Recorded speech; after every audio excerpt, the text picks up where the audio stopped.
can't, I'm done.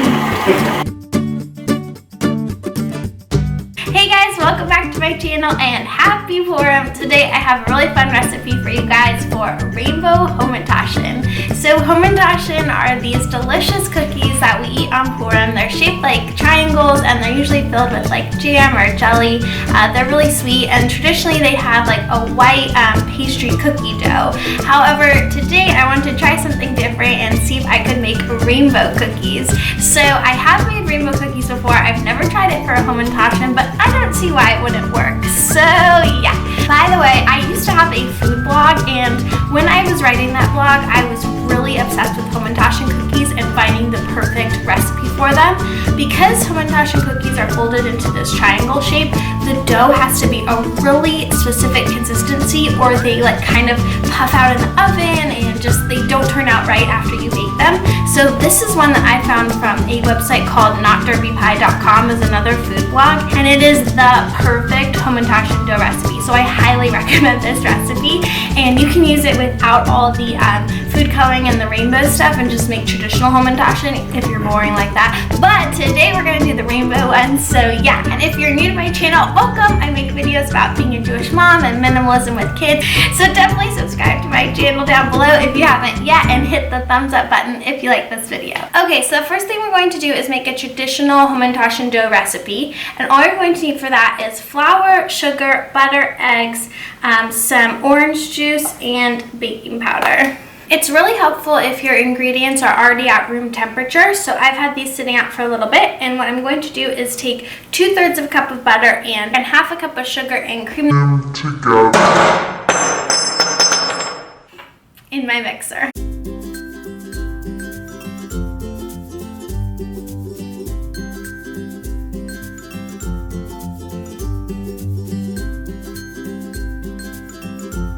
Okay, now that I've creamed together the butter and sugar, I'm going to add 1 egg and the orange juice to the mixture.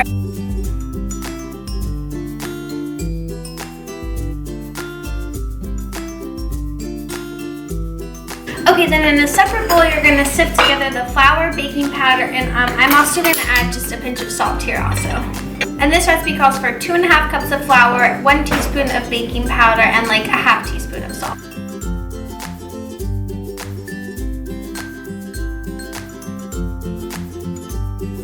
Okay, then I like to stir this together with a whisk. This is actually the whisk attachment from my KitchenAid, but I just find it's a really nice way to distribute the dry ingredients.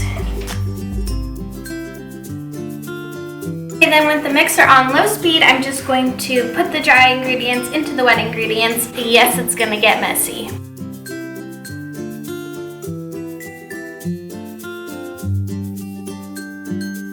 I just want you guys to know my husband just washed in a basement that didn't get all over the countertop. Okay, so at this point you're done with the stand mixer, which by the way you don't need to use. If you have your own beater or just like really strong arms, that's totally fine too. So I'm just going to scrape down the sides, stir this together, and transfer it into the glass bowl.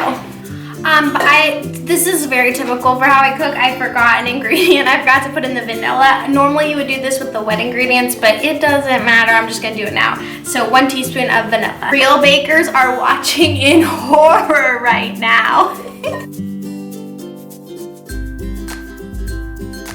Now that I have my dough, I'm going to divide it into 4 equal parts to do the rainbow effect. So what I'm going to do is just take, I'm just going to eyeball about 1/4 of the dough mixture and put it in my hands and just form it into like a ball shape and drop it into its bowl.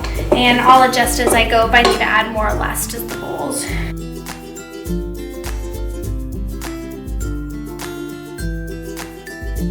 Okay guys, so now that I have 4 equal portions of dough, I'm just mixing in the food coloring. I've got this neon set from McCormick. I really like these colors. And yeah, I'm starting off, I'm gonna go lightest to darkest because my hands get stained. I mean, you could use gloves, but so I try to start with the lighter colors and then move on to the darker colors just so that they don't mix when I'm making the dough. So yeah, so I actually do use a lot of food coloring because I really want these colors to pop, and I just do a few drops at a time and just knead the dough in my hands, and then I'll keep going until they're all done. So I just finished using the food coloring to make the 4 different colors of dough, and the next thing I'm going to do is put it in a Tupperware lined with plastic wrap, and I'm going to smooth each of the layers out, put them one on top of the other, and it's going to create the rainbow, and then I'm going to put it in the fridge for at least an hour. It helps to do like up to 3 or 4 hours if you can. But yeah, okay, so the first layer I'm going to put down is my pink layer. And I'm just going to roll it out into a ball, pat it down, and flatten it into sort of a rectangular shape, and then I'm going to press it out into the Tupperware.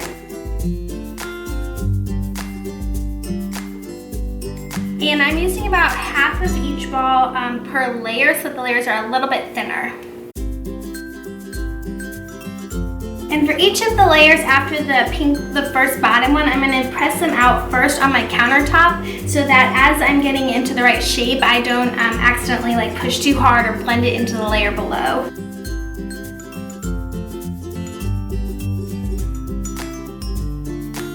This dough is also super easy to work with and super forgiving, which is another reason I love it.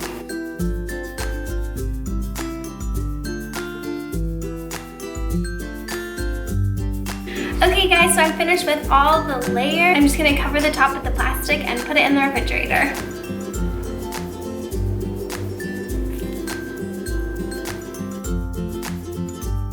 Okay, so I just took my dough layers out of the refrigerator, and I'm going to slice them into thin rectangles. Okay, so this is how the layers look, and as I'm working, I'm going to put the rest of the dough back in the refrigerator just so it doesn't get too warm as I go. Okay, so I rolled 2 layers next to each other because I want to have enough room to make my circle big enough to still be able to fold the triangle shape. Okay, the next thing I'm going to do to make the hamantashen triangle is I use a biscuit cutter, or any round cookie dough cutter will do, and I'm just going to make the circular shape. And because these are really fun hamantashen, instead of filling them with jam, I'm going to put candy melts inside of them. So I'm going with green for this first one, and I'm just going to place 1 or 2 of the chocolates inside the center of the circle, and then I'm going to pinch the circle to make a triangle shape. So you're just going to pinch the 3 edges like that, and that's your triangle shape. If your dough tears at all, you just want to pinch it together with your hands and smooth it out a little bit, and then yeah, just form it into that triangle shape and place it on your baking sheet.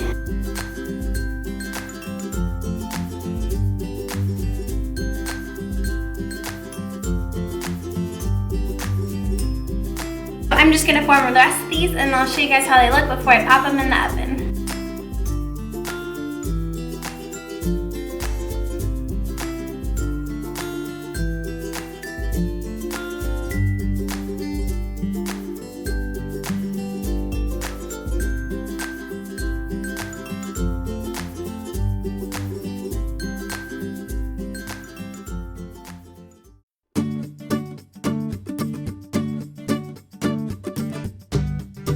Okay guys, so these are the finished hamantashen on the tray. I'm just going to pop them in the oven at 375 degrees for about 10 minutes. You definitely don't want to over bake these because the colors will not look good when they're all brown.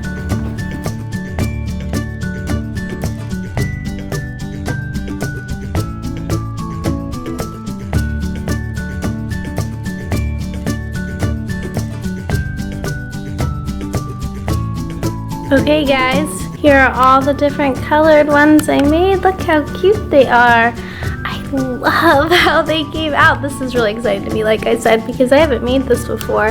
So yeah, this is awesome. Okay guys, so I am all done with my rainbow hamantashen. This is what they look like. I hope you guys like this video as much as I enjoyed making them. If you did, please make sure to give it a thumbs up and subscribe to my channel to see more. And now I'm just gonna give you guys a little taste test. It's really good. Rocket! I love hamantashen anyways, and with the chocolate inside, it is so good, you guys. So good. I hope you guys have an amazing Purim. See you next time. Bye!